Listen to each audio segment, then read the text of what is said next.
Hello students, welcome to my new video में आपका एक बार फिर से स्वागत है। आज हम प्रश्नावली 9.1 का सवाल नंबर 8 का हल देखेंगे। तो इस प्रश्न को हल करने से पहले तो हम क्वेश्चन को पढ़ लें और फिर आप इस क्वेश्चन को पढ़ के इसकी थ्योरी देखिएगा और फिर इसका डायग्राम देखिएगा। अगर आपको चित्र बनाना आ गया बच्चों तो ये सवाल बहुत सरल है, ठीक है। तो आप क्वेश्चन को पढ़ते हैं। इसमें लिखा है एक पेडस्टल के शिखर का पर 1.6 मीटर ऊंची मूर्ति लगी है। भूमि के एक बिंदु से मूर्ति के शिखर का उन्नयन कोण 60 अंश है और उसी बिंदु से पेडस्टल के शिखर का उन्नयन कोण 45 अंश है।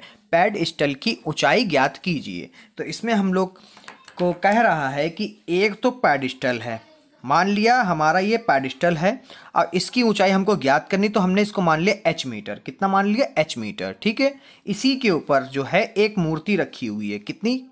एक मूर्ति रखी हुई है। वो कितनी ऊंची है? 1.6 मीटर, ठीक है बच्चों। अब यहाँ से अगर खड़े होके हम इसके नीचे का शिखर देखते हैं, यहाँ से खड़े होकर ऊपर की तरफ देखते हैं। मान लो कोई व्यक्ति यहाँ पर खड़े होके इस पेडस्टल के शिखर को देखता है तो कितने का कोण बनाता है? 45 का। कितने का? 45 को। और यहीं से खड़े होकर जब वो मूर्ति के शिखर को देखता है तब कितने कोण बनाता है? 60 का। कितने का बनाता है बच्चों? 60 का। तो अब हम इसको नाम दे देते हैं। यह हमारा A, यह हमारा B, यह हमारा C और यह हमारा D, ठीक है। तो अब हम लोग चलते हैं सवाल की तरफ। इसको हल कैसे करते हैं और क्या इसमें हिंदी लिखी जाती है, चलिए देखते हैं। तो इसमें हम लोग मान लेते हैं मानव पेडस्टल की ऊंचाई h मीटर है। हम लोगों ने पहले ही बच्चों मान ली थी। इस प्रश्न में मूर्ति की ऊंचाई कितनी है? 1.6 मीटर। अब हम लोग क्या करते हैं? सबसे पहले 45 अंश को सॉल्व करते हैं। मतलब पहली नज़र जो उसकी है किस पे पड़ी? पेडस्टल के शिखर पर, ठीक है। तो यहाँ पे लिखेंगे समकोण त्रिभुज BCD में, ये किस लिए बोला? BCD 45 वाला, ठीक है। आप क्या करते हैं? हमको यहाँ पर लंब पता है, आधार नहीं पता है और थीटा पता है। तो यहाँ पे होगा tan थीटा बराबर DC बटे BC, क्योंकि tan थीटा क्या होता है? लंब बटे आधार, ठीक है। तो यहाँ पे tan थीटा कितना है? थीटा कितना है हमारा बच्चों? 45 अंश बराबर DC हमारा h है और BC हमको नहीं पता तो BC का BC लिख लेते हैं, ठीक है। अब क्या है? tan 45 का मान जो होता है 1 होता है। कितना होता है? 1। और जिसके बटे में कुछ नहीं होता उसके बटे में 1 होता है, बराबर h बटे BC। BC की गुणा करा लीजिए तो हमारा क्या आ जाएगा बच्चों? यहाँ पर BC बराबर h मीटर। समीकरण 1। यहाँ पर जरा ध्यान रखिएगा, जितनी ये आएगी, जितनी पेडस्टल की ऊंचाई आएगी उतनी ही इस पाद के बिंदु से इस व्यक्ति की जो खड़ा होकर शिखर देख रहा है इन दोनों को, उसकी बीच की दूरी आएगी, ठीक है। तो ये भी हमारा h मीटर हो गया। मतलब अगर एक निकलेगा तो दूसरा अपने आप निकल आएगा। अब आगे देखते हैं क्या होगा इसमें। अब हम लोग देखते हैं, इधर लाइन खींच लेते हैं और थोड़ा सा पेंच को ऊपर बढ़ा देते हैं। तो यहाँ पे लिखते हैं समकोण त्रिभुज, समकोण त्रिभुज। अब हम लोग लेंगे 60 वाला। तो 60 वाला लेने के लिए हम लोग क्या करना पड़ेगा? ABC, ठीक है। तो ABC में tan 60 बराबर हमारे इन दोनों को आधार जो हमारा जो लंब है वो दो तरीके से है। क्या है? AC बटे BC।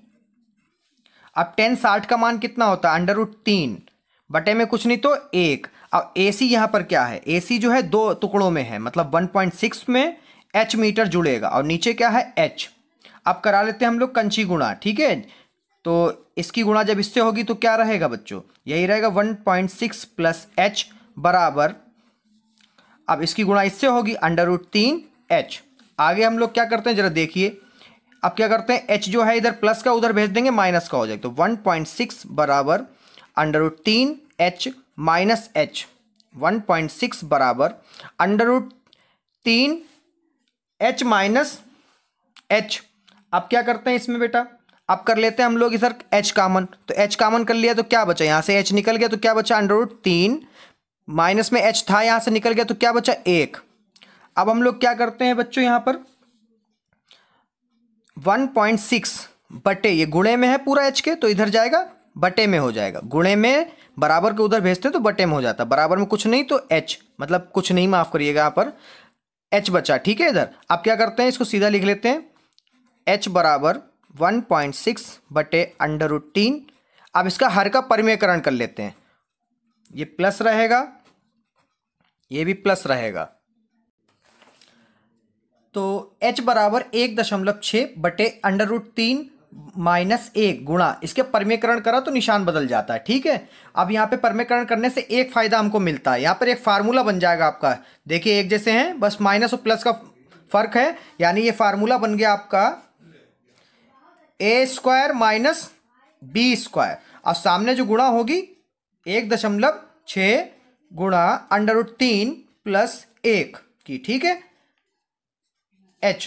तो h बराबर आपका हो जाएगा, इसके ऊपर से रूट से स्क्वायर जो है कट जाएगा, तो 3 माइनस 1, 1 का तो 1 ही रहेगा, 1.6 गुणा √3 प्लस 1। अब यहाँ पर h बराबर 1.6 गुणा √3 प्लस 1 बटे में 3 में से 1 गया, बचा 2, पॉइंट हटाइए, यहाँ पे 0 बढ़ा लीजिए 1, क्योंकि पॉइंट के बाद एक संख्या तो 1 0 बढ़ता है। 2 अट्ठे 16, 2 दशामन 20, 2 पंजे 10, और 2 अट्ठे 2 माफ करिएगा 2 चक्कू 8, तो h बराबर 4 √3 प्लस 1 बटे में 5। आप इसे भाग कराओगे तो आपका आ जाएगा 5 यहाँ पर, 4 ये वाला, ठीक है, जो नीचे होता है वो यहाँ गुण पहाड़ा पड़ा जाता है, जो यहाँ पे होता है, तो इधर पे दशमलव लगाया 0, तो 5 अट्ठे 40, कितना आ गया 40, ठीक है बच्चों। यहाँ पर आपका आ गया 0.8 √3 प्लस 1 मीटर, ठीक है। तो इस प्रश्न का उत्तर ये रहा, ठीक है बच्चों। अगर वीडियो पसंद आई तो वीडियो को लाइक करिए, मेरे चैनल को जरूर सब्सक्राइब कर दीजिएगा। आगे की वीडियो आपको शाम को 5 या 6 के बजे के बीच में प्राप्त हो जाएगी।